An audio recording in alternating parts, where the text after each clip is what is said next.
ক্রমে বিশ্ব মানচিত্রে প্রবলভাবে উপস্থিতি জাহির করছে চীন। মার্কিন আধিপত্যকে চ্যালেঞ্জ জানাচ্ছে লালফৌজ। বেইজিং ও ওয়াশিংটনের মধ্যে বাণিজ্য সংঘাতের পারদ চড়ছে লাগাতার। এবার পরমাণু অস্ত্র তৈরির ক্ষেত্রে অতি সক্রিয় হয়ে উঠেছে কমিউনিস্ট দেশটি। আগামী 6 বছরের মধ্যে প্রায় 1000 খানেক পরমাণু বোমা বানিয়ে ফেলবে চীন, এমনটাই উদ্বেগের খবর শোনালো পেন্টাগন।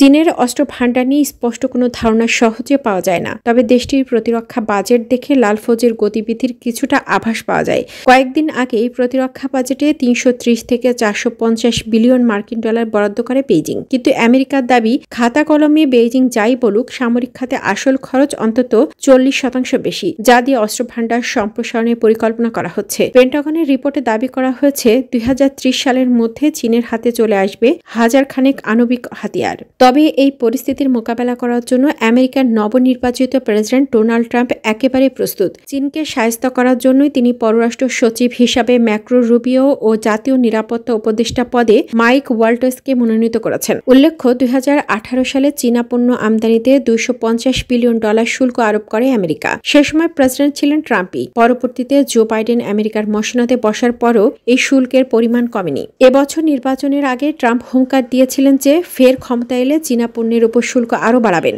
যা নিয়ে দুই দেশের মধ্যে ফাটল আরও চওড়া হবে। বিশ্লেষকদের মতে পারমাণবিক অস্ত্র উৎপাদনের গতি বাড়িয়েই আমেরিকাকে বার্তা দিতে চাইছে চীন, কিন্তু তাদের যোগ্য জবাব দিতে প্রস্তুত ট্রাম্পও।